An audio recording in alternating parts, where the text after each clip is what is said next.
আসসালামু আলাইকুম। এই মুহূর্তে পাওয়া আবহাওয়ার সবচেয়ে গুরুত্বপূর্ণ খবর। পশ্চিমবঙ্গের উপর অবস্থান করছে শক্তিশালী ঘূর্ণাবর্ত। এই ঘূর্ণাবর্তের ফলে আগামী 24 ঘন্টায়, বিশেষ করে আগামীকাল সোমবার 30শে জুন, দুই বাংলার কোন কোন জেলায় হতে পারে ভারী বৃষ্টি।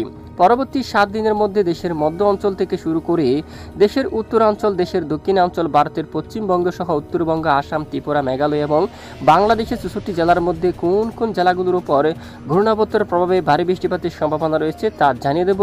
তো জানতে হলে ভিডিওটি শেষ পর্যন্ত দেখবেন, ভালো লাগলে লাইক করবেন আর চ্যানেলটি সাবস্ক্রাইব করে পাশের বেল বাটনে ক্লিক করে রাখবেন। আর ভিডিওটি কোন জেলা থেকে লাইভ দেখছেন অবশ্যই কমেন্ট করে জানিয়ে দিন। সম্মানিত দর্শক বন্ধুরা, সরাসরি আমরা এই মুহূর্তে প্রথমেই উপগ্রহ স্যাটেলাইট ইমেজের উপর চলে আসলাম। বর্তমান বাংলাদেশের আবহাওয়ার পরিস্থিতি আমরা দেখতে পাচ্ছি, বেশিরভাগ এলাকায় আকাশ আংশিক মেঘলা নিয়ে পরিষ্কার রয়েছে। এখনও বাংলাদেশের উপর তেমন ভারী বৃষ্টিপাত প্রবেশ করেনি। উত্তরাঞ্চলের দিকে যাব প্রথমে। এদিকে দেখুন শিলিগুড়ি, তারপর পঞ্চগড়, ঠাকুরগাঁও অঞ্চল আকাশ প্রায় পরিষ্কার অবস্থা রয়েছে। দেবীগঞ্জ, জলঢাকা, শীতলকুচি অঞ্চল, কোচবিহার, ধূপগুড়ি আকাশ প্রায় পরিষ্কার অবস্থায় আছে। এদিকে দিনাজপুর দেখুন, রংপুর বিভাগের অধিকাংশ এলাকায় আকাশ প্রায় পরিষ্কার। সেটা এদিকে গাইবান্ধা, টোরা, তারপর এখানে দেখুন শিলিমারি, পীরগঞ্জ আকাশ প্রায় একদম মেঘলা অবস্থা রয়েছে। আর এদিকে দেখুন এখানে জামালপুর, তারপর সরিষাবাড়ি, বগুড়া, শিবগঞ্জ এখানে আকাশ আংশিক মেঘলা থাকবে। এদিকে ময়মনসিংহ বিভাগের উপর ময়মনসিংহ, তারপর এখানে ত্রিশাল, ভালুকা, তারপর কিশোরগঞ্জ, কেন্দু অঞ্চল, নেত্রকোনা, ফুলপুর, পেনারবাগ, বিশনবাবুর সহ চাতকবাদের এই সকল জেলায় আকাশ কিন্তু প্রচণ্ড মেঘলা অবস্থা রয়েছে। আর এদিকে রাজধানী ঢাকা বিভাগের উপর ফরিদপুর, ঢাকা, মাদারীপুর, কাপাসিয়া এই সকল জেলায় আংশিক মেঘলা আকাশ নিয়ে পরিষ্কার থাকবে। পাবনা, সিংড়া, রাজশাহী, মহদেবপুর, বগুড়া এই সকল জেলায় দেখুন আকাশ কিছুটা মেঘাচ্ছন্ন থাকবে, আংশিক মেঘলা নিয়ে পরিষ্কার থাকবে।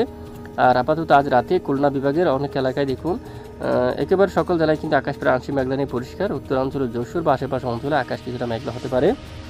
এদিকে বরিশাল, পিরোজপুর, মঠবাড়িয়া, এছাড়া এদিকে দেখুন সকল জেলার আকাশ পরিষ্কার। এছাড়া সেনবাগ সহ মতিরঘাট এখানে আংশিক মেঘলা নিয়ে পরিষ্কার থাকবে। চট্টগ্রাম বিভাগের আকাশ মেঘাচ্ছন্ন থাকতে পারে।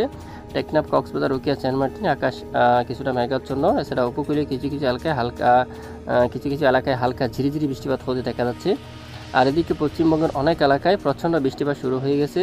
বর্ধমান, নারায়ণবাগ, কোলাঘাট, চন্দ্রনগর, কলকাতা এখানে অনেক এলাকায় বৃষ্টিপাত শুরু হয়ে গেছে। মাঝারি থেকে ভারী। চাকুলিয়া, জামশেদপুর, খড়গপুর থেকে শুরু করে আর এদিকে দেখুন বাঁকুড়া, পুরুলিয়া সহ আশেপাশের বেশ কিছু এলাকায় এখানে দেখুন প্রচণ্ড আকারে বৃষ্টিবাহী মেঘ তৈরি হচ্ছে, সঙ্গে মাঝারি থেকে ভারী বৃষ্টিপাতের সম্ভাবনা থাকবে। আর বঙ্গোপসাগরের অবস্থা একটু দেখুন, বঙ্গোপসাগরে কিন্তু ভয়াবহ ভারী মেঘ তৈরি হচ্ছে এবং বৃষ্টিপাতের সম্ভাবনা থাকবে অনেক স্থানে। আর দেখুন উত্তরবঙ্গে হালকা আকাশ মেঘাচ্ছন্ন থাকতে পারে, হালকা বিক্ষিপ্ত বৃষ্টিপাত হতে পারে, তবে বাকি অঞ্চলগুলোর উপর বৃষ্টিপাতের তেমন সম্ভাবনা নেই। তো আগামীকাল সোমবার 30শে জুনের আপডেট আমরা একটু দেখি কেমন থাকতে পারে আবহাওয়ার পরিস্থিতি। আগামীকাল সোমবার 30শে জুন একেবারে সকাল থেকে যদি আমরা একটু দেখি, আকাশ কিছুটা মেঘাচ্ছন্ন থাকতে পারে খুলনা, আর এদিকে সাতক্ষীরা, শিবনগর, যশোর, লোহাগাড়া হালকা মেঘ থাকবে আকাশে, বৃষ্টিপাত হওয়ার তেমন সম্ভাবনা নেই।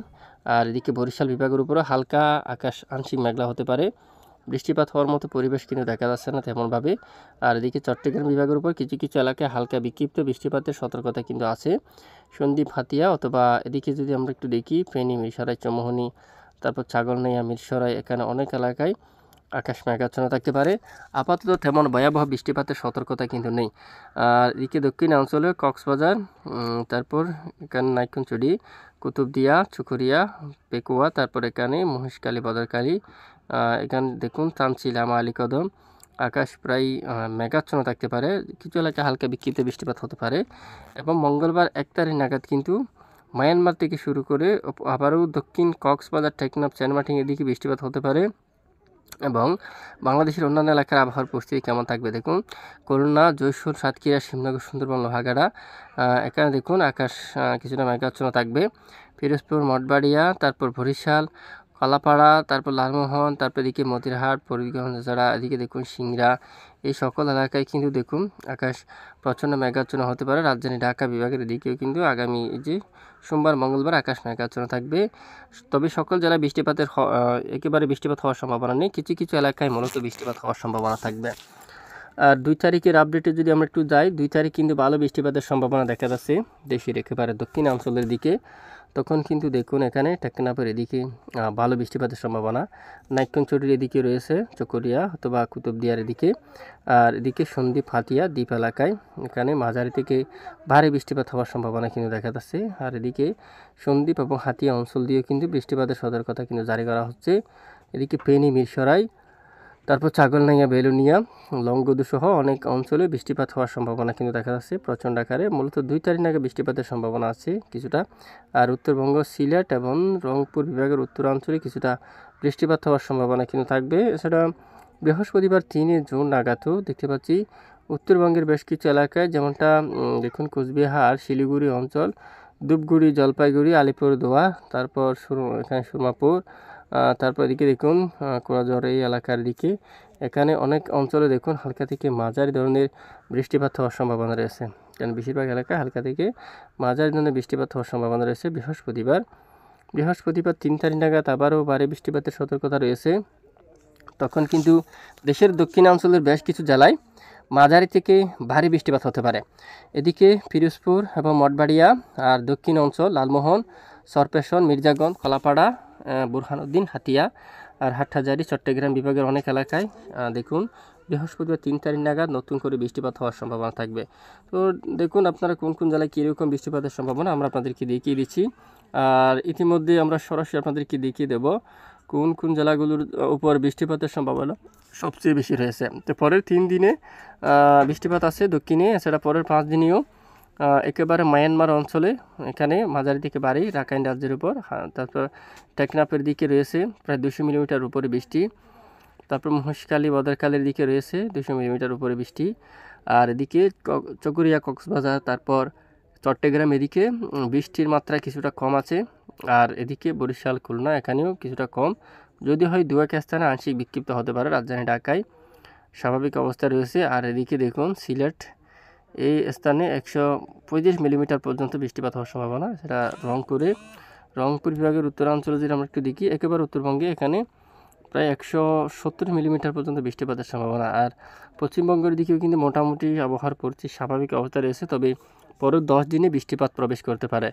দেখুন পরের 10 দিনে কলকাতা সহ পশ্চিমবঙ্গ ও বাংলাদেশের বরিশাল, খুলনা, মঠবাড়িয়া, শিবনগর, চট্টগ্রাম বিভাগের বেশিরভাগ এলাকায় পরবর্তী 10 দিনের মধ্যে হালকা থেকে মাঝারি ধরনের বৃষ্টিপাত হওয়ার সম্ভাবনা কিন্তু রয়েছে। তো পরবর্তীতে আপডেটের কোনো পরিবর্তন আসলে অবশ্যই আমরা জানাবো, আমাদের সঙ্গে থাকবেন। আর ইতিমধ্যে তাপমাত্রাখানি কেমন থাকবে দেশের তাপমাত্রা যদি আমরা একটু দেখি, দেশের সর্বোচ্চ তাপমাত্রা পরিস্থিতি দেখা যাচ্ছে সরাসরি দেখুন রাজধানী ঢাকা বিভাগের উপর 31 ডিগ্রি সেলসিয়াসে, এবং উত্তরাঞ্চলে এখানে যদি আমরা একটু দেখি প্রায় 62 দেখুন সরি এই যে 31 ডিগ্রি সেলসিয়াস তাপমাত্রা থাকবে। আর সিলেটের দিকে লক্ষ্য করলে দেখতে পাচ্ছি প্রায় 32 ডিগ্রি সেলসিয়াস তাপমাত্রা থাকবে। আর এদিকে রংপুরের দিকে যদি আমরা একটু দেখি প্রায় 32 ডিগ্রি সেলসিয়াস পর্যন্ত সর্বোচ্চ তাপমাত্রা থাকার সম্ভাবনা। রাজশাহীর দিকেও কিন্তু দেখুন 32 ডিগ্রি সেলসিয়াসের তাপমাত্রা থাকার সম্ভাবনা কিন্তু রয়েছে বেশ কিছু অঞ্চল জুড়ে, সেটা দেখুন। আর পশ্চিমবঙ্গের উপর ঘূর্ণাবর্তটি অবস্থান করে ধীরে ধীরে কিন্তু পশ্চিম দিকে সরে যাচ্ছে, এবং যেটি পরবর্তীতে পশ্চিমবঙ্গের উপর বৃষ্টিপাত ঘটিয়ে বিদায় নিতে পারে। তো এ হচ্ছে আজকের গুরুত্বপূর্ণ আবহাওয়া রিপোর্ট। দেখুন আমাদের সাথে থাকার জন্য অসংখ্য ধন্যবাদ।